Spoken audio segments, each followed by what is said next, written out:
desert wind tasted of dust and despair.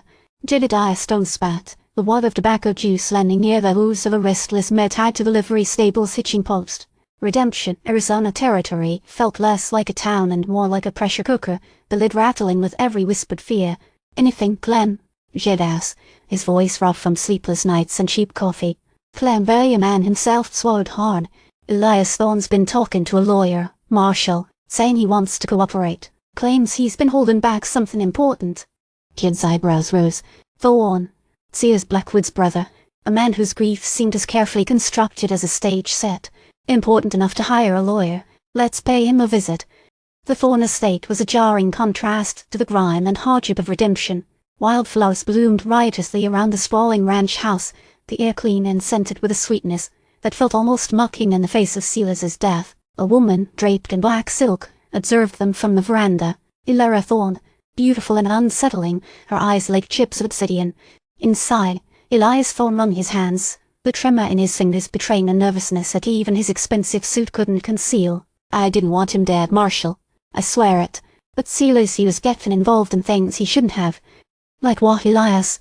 Jed prompted, his voice deliberately even. Elias hesitated, glancing nervously at Elara, who remained on the veranda, her expression unreadable. He was working with a shipping company, out of New Orleans. Exotic goods, he called it. Rare woods, spices, things like that.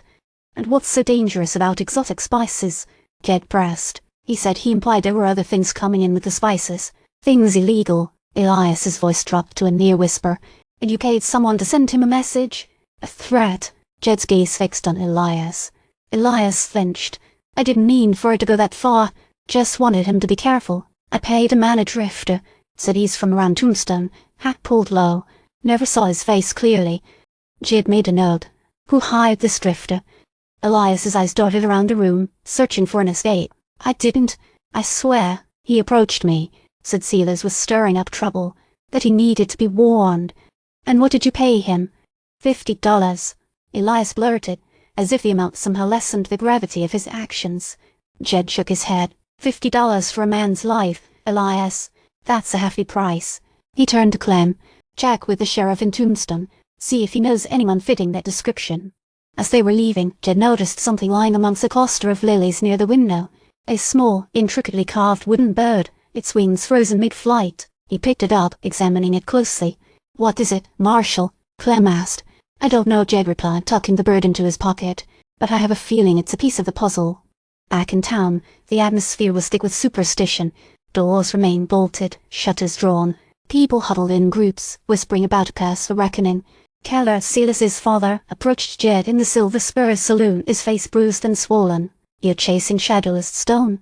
Thorne and his sister are behind this. They've always wanted Silas's share of the Walker claim." "Walker claim? What's so special about it?" "Quartz, tell us about. Pure, luminous quartz. Elara believes it holds power. She's been trying to get her hands on it for years. Silas refused to sell." Jed recalled the wooden bird, the rumors of curses, the fear in the townspeople's eyes. He felt a growing unease, a sense that he was caught in something far larger than a simple murder. This wasn't just about a claim, or a shipment of exotic goods. This was something darker, something rooted in secrets and superstition.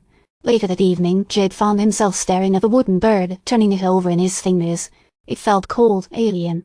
A flicker of movement caught his eye. He glanced up, and saw Elara Thorne standing on her veranda, watching him.